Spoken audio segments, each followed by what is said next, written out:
மக்களே அனைவருக்கும் வணக்கம். ஸோ இந்த வீடியோ எதற்கான வீடியோ அப்படின்னு பார்த்தீங்கன்னா, என்னடா சம்மந்தம் இல்லாமல் என்ன வீடியோ போட்டிருக்க அப்படின்னு எல்லாருக்கும் தோணிருக்கும். மணி என்ன? மணி 12:05. ஸோ 12:05 ஜூலை 1 பிறந்துருச்சு. ஸோ இந்த வருஷத்தை 2024 ஜூலை மாதம் திறந்துருச்சு. ஸோ ஸ்டார்ட் ஆனப்பே வந்து சும்மா மாசா ஸ்டார்ட் ஆயிருக்கு. என்ன அப்படின்னு பார்த்தீங்கன்னா, ஹெட்டிங் பார்த்தவங்க எல்லாருக்கும் தெரிஞ்சிருக்கும். ஸோ நம்மளோட ஐபிபிஎஸ் கிளர்க் வந்து நோட்டிஃபிகேஷன் ரிலீஸ் ஆயிருக்கியா? ஸோ என்ன சார் சாயந்தரமே ரிலீஸ் ஆச்சு, விண்டோஸ் நோட்டிஃபிகேஷன் ரிலீஸ் ஆயிருச்சு, அப்போ வீடியோ போடலையா அப்படின்னு நினச்சிருப்பீங்க. ஸோ சாயந்தரம் ரிலீஸ் ஆச்சு. அதுக்கப்புறம் ஒரு பிடிஎஃப் ரிலீஸ் பண்ணாங்க, டீடைல்டு பிடிஎஃப் ரிலீஸ் பண்ணாங்க. அதுக்கப்புறம் திருப்பி க்ளோஸ் ஆச்சு 1 சொல்லி போட்டிருந்தாங்க. ஸோ ரொம்ப நேரம் வெயிட் பண்ணிட்டே இருந்தேன். ஸோ நானும் வெளியே போயிருந்தேன். ஸோ இப்போதான் கரெக்டாக வந்தேன். ஐ மீன் வெளியூர் போயிருந்தேன். ஸோ இப்போதான் பஸ்ஸில் வந்துட்டதுனால அந்த கண்டென்ட் எடுக்க முடியல. அங்கேயே ரெக்கார்ட் பண்ணேன், பட் அது செட் ஆகலை. ஸோ டீட்டெயில் நோட்டிஃபிகேஷன் வீடியோவை அதை கொடுப்போம், எவ்வளோ நேரம் ஆனாலும் பரவாயில்லன்னு வெயிட் பண்ணி இப்போ அந்த டீட்டெயில் நோட்டிஃபிகேஷன் அஃபீஷியல் சைட்ல இருந்து எடுத்தேன். ஸோ அஃபிஷியல் சைட் செக் பண்ணியிருந்தீங்கன்னா உங்களுக்கு தெரிஞ்சிருக்கும். ஸோ டீட்டெயில் நோட்டிஃபிகேஷன் இப்போ தான் வந்து கொஞ்ச நேரத்துக்கு முன்னாடி தான் ஓப்பன் ஆச்சு.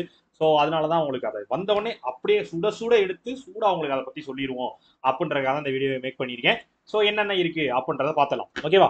ஸோ நம்ம ஐபிஎஸ் வந்து கிளர்க்குக்கான நோட்டிஃபிகேஷன் ரிலீஸ் பண்ணியிருக்காங்க 2025-26 ஸோ அதில் என்னென்ன சம்பவம் பண்ணியிருக்காங்க என்னென்னன்றதை கிளியராக பார்த்துருவோம். கிளியர் கட்டாக சொல்லிடுறேன், பார்த்து தெரிஞ்சு வச்சுக்கோங்க, சரியா? ஸோ நாளில், அதாவது இன்னில இருந்து கரெக்டாக சொல்லணும், 1 1/7/2024 இருந்து 21/7/2024 வரையும் ஸோ நீங்கள் அப்ளிகேஷன் ரெஜிஸ்டர் பண்ணுறதுக்கான டைம் டியூரேஷன் கொடுத்துருக்காங்க. ஸோ அதை ரெஜிஸ்டர் பண்ணுறதுக்கு யூஸ் பண்ணிக்கோங்க. கால் லெட்டரை டவுன்லோட் பண்ணுறது, ப்ரிலிமினரி எக்ஸாம் எப்போ வரும்னு சொல்லியிருக்காங்க, ஆகஸ்ட்டில் சொல்லியிருக்காங்க. So result online, sorry, call letter ஆகஸ்ட்டில் வரும், எக்ஸாம் ஆகஸ்ட்டில் இருக்கும், ப்ரிலிம்ஸ் எக்ஸாம்னு சொல்லியிருக்காங்க. ரிசல்ட் செப்டம்பரில் வந்துடும், ப்ரிலிம்ஸ் ரிசல்ட் செப்டம்பரில் வந்துடும். ஸோ செப்டம்பர் மிடில், செப்டம்பர் லாஸ்ட்லேயே இல்லை அக்டோபர்லேயே வந்து உங்களுக்கு மெயின்ஸ்க்கான கால் லெட்டர் கொடுத்துருவோம். ஸோ அக்டோபர் மந்த் வந்து மெயின்ஸ் இருக்கும். ஸோ அக்டோபர் மந்தோட முடிச்சிருங்க. அதுக்கப்புறம் உங்களுக்கு ரிசல்ட் வந்து நார்மலாக ப்ரொவிஷனல் அலாட்மெண்ட் ஏப்ரலில் தான் நடக்கும், சரியா? எக்ஸாம் உங்களுக்கு அக்டோபரோட முடிஞ்சிடும். ஸோ எப்பவுமே ஐபிஎஸ் கிளர்க் தான் வந்து லாஸ்ட்டாக நடக்கும், நமக்கு டிசம்பர் மந்த் கிட்ட வரும். ஸோ இப்போ வந்து ஐபிஎஸ் கிளர்க் வந்து முன்னாடியே வந்திருக்கு. இது வந்து ஒரு நல்ல விஷயம். ஸோ இப்போ ஆர்ஆர்பி வந்துச்சு. ஸோ நோட்டிஃபிகேஷன் 2 நாளைக்கு முன்னாடி தான் முடிஞ்சு, 27 தான் முடிஞ்சு. ஸோ அடுத்து 3 நாளில் திருப்பி அடுத்து ஐபிஎஸ் கிளர்க் நோட்டிஃபிகேஷன் வந்துச்சு. எல்லாரும் வெயிட் பண்ணிட்டு இருந்தோம். அதுக்கான விஷயம் தான் நடந்திருக்கு, ரைட்டு? ஸோ என்னென்ன இருக்கு, என்னென்ன கதை அப்படின்றத உள்ள வழக்கம் போல் நிறைய ஸ்டோரிஸ் கொடுத்துருப்பாங்க, அது எல்லாத்தையுமே பார்த்து சொல்லிடுறேன். ஸோ நீங்கள் எந்தெந்த இடத்துலலாம் வந்து கொஞ்சம் கரெக்டாக மிஸ் ஆனோம், நம்ம இந்த போன தடவை அந்த ஆர்ஆர்பி கிளர்க்கில் எந்த இடத்துல ஒட்டிக்கின்றதை நான் மென்ஷன் பண்ணி சொல்றேன். நிறைய பேர் டவுட்டாக கேட்டீங்க, அதான் தெளிவாக சொல்கிறேன், தெரிஞ்சு வச்சுக்கோங்க, சரியா? ஸோ வழக்கம் போல் எல்லா பேங்க்கும் வந்து அவங்களோட டேட்டாஸ் ரிலீஸ் பண்ணியிருக்காங்கப்பா. ஸோ என்னென்ன இருக்குன்றதை பார்த்துருவோம், ஒன்றும் பிரச்சனை இல்லை. ஸோ ஃபர்ஸ்ட் விஷயம், எஸ், ஏஜ் 20லேருந்து 28 வயசு வரையும், சரியா? அதாவது நீங்கள் வந்து 2/7/96 முன்னாடி பிறந்திருக்க கூடாது. அதே மாதிரி 1/7/2004 அப்புறம் பிறந்திருக்க கூடாது. இதுதான் ரூல், சரியா? ஸோ இது ரெண்டு நீங்க கணக்கு பண்ணீங்கன்னா உங்களுக்கு வந்து அந்த 27 வயசு தான் கணக்குல இருக்கும், சரியா? 28 வயசு கணக்குல இருக்கும். ஸோ இதுக்கு முன்னாடி நீங்க பார்ன் ஆயிருக்கவும் கூடாது, இதுக்கு அப்புறம், அதாவது 2/7/96 முன்னாடியும் இருக்கக்கூடாது, 1/7/2004 பின்னாடியும் இருக்கக்கூடாது. ஸோ அப்போ நாங்களாம் அப்ளை பண்ண முடியாது சார், இது வந்து ஜென்ரலுக்கு. இதுல வந்து நீங்க எஸ்சி எஸ்டி சார் இருந்தீங்கன்னா உங்களுக்கு 5 இயர்ஸ் ரிலாக்ஸேஷன் இருக்கு. அதாவது இதோட 28ஓட ஒரு 5 வருஷத்துக்கு கூடியும் நீங்க 33 வயசு வரை எழுதலாம். ஸோ இல்லை நீங்கள் வந்து ஓபிசியாக இருந்தீங்கன்னா 31 வயசு வரை எழுதலாம். ஸோ பிடபிள்யூடி கேண்டிடேட்ஸ் இருந்தீங்கன்னா நீங்கள் 38 வயசு வரையுமே எழுதலாம். ஸோ இந்த மாதிரி உங்களுக்கு நிறையா ஃபெசிலிட்டிஸ் கொடுத்துருப்பாங்க. ஸோ இது எல்லாரும் நம்ம யூஸ் பண்ணுறதா, கரெக்ட் தானே? ஸோ இந்த விஷயம் ஒன்று இருக்கு. ஸோ இதுக்கப்புறம் வேற என்ன இருக்குன்றத பார்த்தோம்னா, ஃபுல்லாகவே என்னென்ன இருக்குன்றத நான் கிளியர் கட்டாகவே பார்த்தேன். நான் கொஞ்சம் கொஞ்சமாக கட் பண்ணி வைப்போம்னு நினச்சேன், பட் இல்லை, அது ஃபுல்லாகவே காமிச்சிடலாம் உங்களுக்கு. ஸோ இது வந்து நம்மளுக்கு இந்த பிடபிள்யூடியாக இருக்கீங்கன்னா உங்களுக்கு எந்தெந்த மாதிரியான விஷயங்கள்லாம் வந்து உங்களுக்கு வரும். ஸோ எந்த மாதிரியான விஷயத்துக்கான இது ஐ மீன் எப்படி சொல்றது, ஸோ டிசபிலிட்டியில் வந்து எந்தெந்த கேட்டகரிலாம் வந்து நீங்கள் வருவீங்க, ஸோ அதுக்கு எப்படி இப்படிலாம் நீங்கள் கொடுக்கணுன்ற டீட்டெயில்ஸ் வந்து கிளியர் கட்டாக கொடுத்துருப்பாங்க. ஸோ இது போக வந்து உங்களுக்கு டிசபிலிட்டி, பெஞ்ச் மார்க் டிசபிலிட்டி இருந்துச்சுன்னா யார் யார் வந்து நீங்கள் ஸ்கிரைப் வச்சுக்கலாம், யார் யார் வந்து நீங்கள் காம்பன்சேட்டிவ் டைம் யூஸ் பண்ணிக்கலாம், சொல்லி எல்லா டீட்டெயில்ஸும் இதில் கிளியர் கட்டாக இருக்கும். ஸோ இது போக வேற நம்ம நோட் பண்ண வேண்டிய விஷயம், educational qualification. So degree in discipline university organise by Indian equivalent. நார்மலாக ஒரு டிகிரி வச்சிருக்கணும், சரியா? ஸோ கண்டிப்பாக ஒரு டிகிரி வச்சிருக்கணும். ஸோ இது வந்து நீங்கள் வந்து ஒரு வேலிட் மார்க் ஷீட்டோ இல்லை வந்து உங்களோட டிகிரி சர்டிஃபிகேட்டோ நீங்கள் வந்து ப்ரொவைட் பண்ணுற மாதிரி இருக்கும் அப்படின்னு சொல்லியிருக்காங்க, சரியா? ஸோ கம்ப்யூட்டர் லிட்டரசி நார்மலாக வந்து நீங்கள் வந்து மேண்டேட்டரி, சரி, நார்மலாக கம்ப்யூட்டர் நாலேஜ் வந்து உங்களுக்கு இருக்கணும். ஸோ சர்டிஃபிகேட்டோ டிப்ளமாட்டு, அதாவது எப்படி சொல்றது, சர்டிஃபிகேட்டோ டிப்ளமோ கோர்ஸோ இல்லை டிகிரியோ ஏதோ ஒன்று, இல்லை language.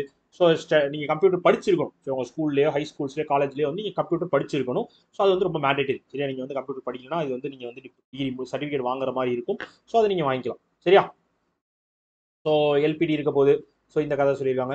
So education qualification, S, இதுதான் mat.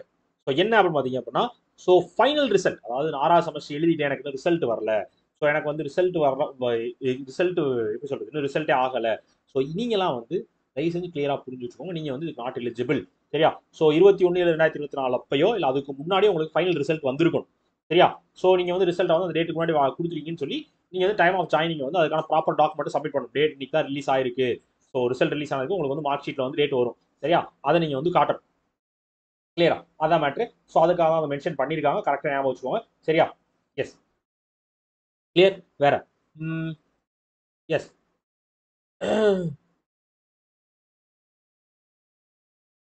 Clear clear clear clear. So credit history இருக்கணும். ஸோ அந்த மாதிரிலாம் ஒன்று இருக்கும்.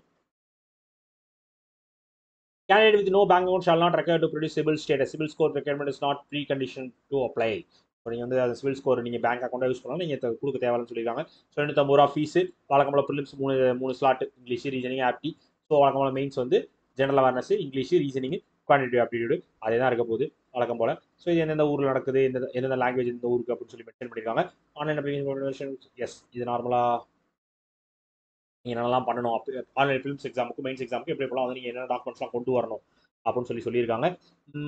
வேற நல்லா நோட் பண்ணி வச்சுக்கோங்க. Call letter of online preliminary exam not collected இந்த எக்ஸாம் வென்யூ. நான் கால் லெட்டரை தொலைச்சிட்டேன் வச்சுட்டேன், நான் வந்து உங்களுக்கு நோட்டிஃபிகேஷன்லேயே சொல்லிடுவோம்.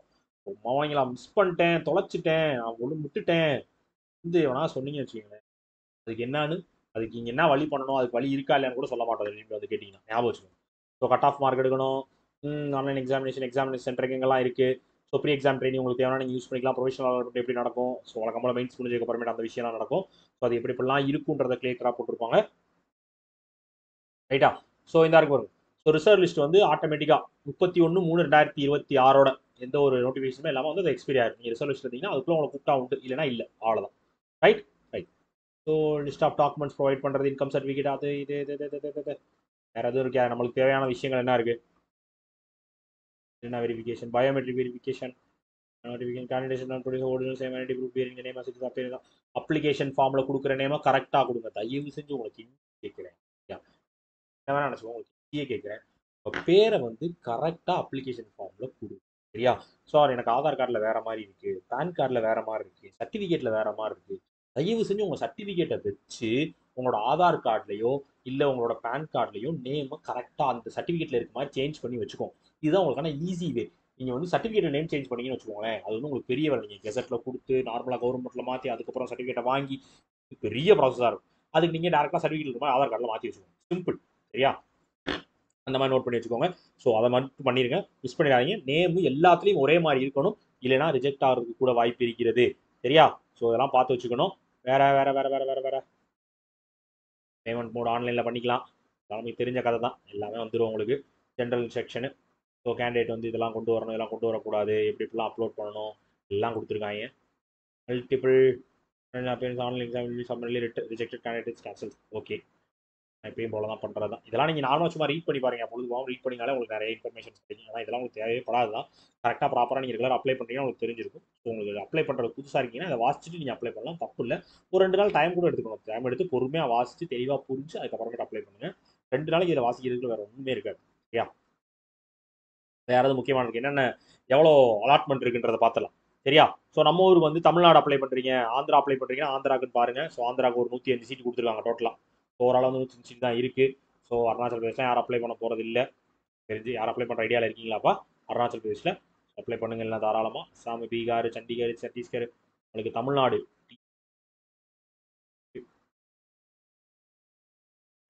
தமிழ்நாடு. ஸோ இருக்கிறதுலே உங்களுக்கான ஸ்பெஷாலிட்டி என்ன தெரியுமா?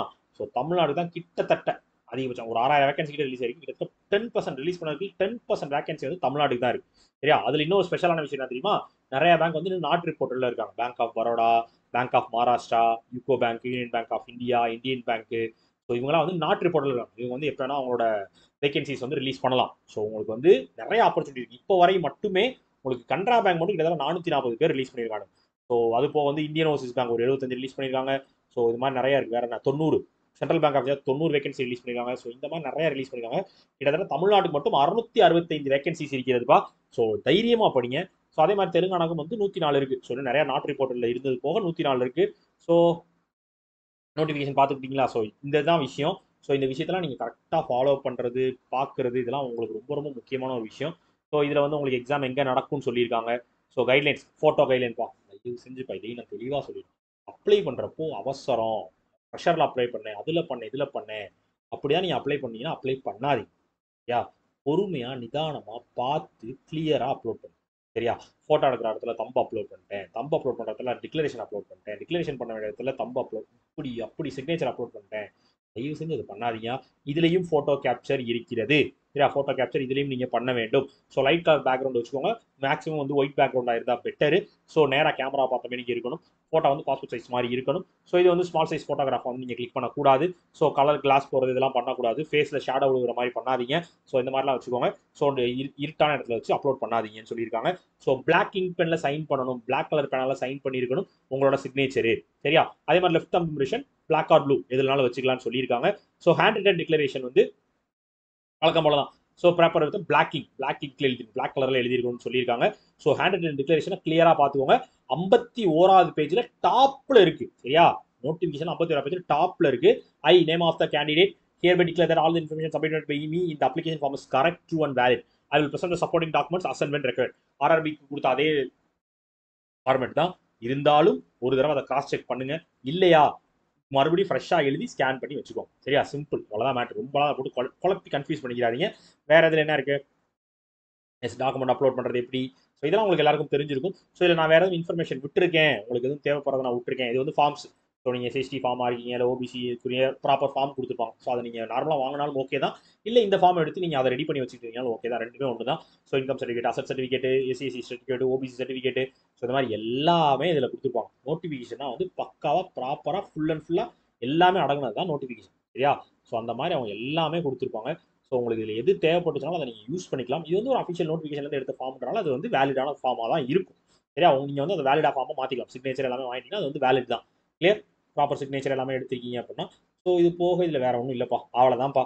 சரியா? ஸோ இதில் உங்களுக்கு வேற ஏதாவது டவுட்ஸ் இஷ்யூஸ் ஏதாவது இருந்துச்சு, உங்களுக்கு ஏதாவது தெரியணும் வைக்கணும் அப்படின்னு நினைச்சீங்கன்னா, சரியா, உங்களுக்கு ஏதாவது குழப்பம் இருக்குது என்னதுன்னா, தயவு செஞ்சு இந்த நோட்டிஃபிகேஷனை செக் பண்ணுங்க. அஃபிஷியலாக அதை எப்படி போய் டவுன்லோட் பண்ணணும்னு கூட நான் சொல்லி காமிச்சிடுறேன். அதை பண்ணுங்க. கூகுளில் போய் டேரக்டா IBBS சர்ச் பண்ணுங்க. வேற எந்த சைட்டும் போடாதீங்க. IBBS.in சர்ச் பண்ணுங்க. அவங்களோட வெப்சைட் வந்துடும். ஸோ ஹோம் பேஜ் வந்து இப்படி தான் இருக்கும். IBBS ஹோம் பேஜ் வந்து இப்படி தான் இருக்கும். ஸோ இதில் லைட்டாக ஸ்வைப் பண்ணீங்கன்னா இங்கே இருக்கு பாருங்க, CRP கிளர்க்குன்னு இருக்கும். இல்லை இங்கே நோட்டிஃபிகேஷன் பாருங்க, apply online for common recruitment அப்படின்னு சொல்லி இங்கே ஒரு நோட்டிஃபிகேஷன் காட்டுது. இது வந்து அப்ளை பண்ணுறதுக்கான லிங்க் ஓப்பன் ஆயிருச்சு. சரியா? ஸோ நார்மலாக நீங்கள் வந்து CRP கிளர்க்குன்னு கொடுத்தீங்கனாலே உங்களுக்கு இந்த பேஜுக்குள்ள வரும். ஃபர்ஸ்ட் கொடுக்கணும் apply online notification for common recruitment process. இந்த இருக்கா, இந்த நோட்டிஃபிகேஷனை டவுன்லோட் பண்ணுங்க. இதுதான் அஃபிஷியல் சைட்ல இருக்க நோட்டிஃபிகேஷன். இதான் டவுன்லோட் பண்ணணும். மேலே நீங்கள் அப்ளை பண்ணுறது கொடுத்துடலாம். ஸோ அப்ளை பண்ணுற வீடியோ நான் போடுறேன் தனியாக. ஸோ அதையும் ஒரு தடவை பார்த்துக்கோங்க, கிளியராக பண்ணிக்கோங்க. எதையுமே மிஸ் பண்ணிடாதீங்க. எல்லாமே நம்மளுக்கு தேவையான கண்டென்ட் தான். எல்லாமே நம்ம யூஸ் பண்ண போகிற ஒரு விஷயம் தான். ஸோ நீங்கள் நல்லபடியாக எக்ஸாம் எழுதணும்னு நினச்சிங்கன்னா நல்லபடியாக அப்ளை பண்ணுங்க. ரொம்ப டைம்லாம் எடுத்துக்கிறாதீங்க.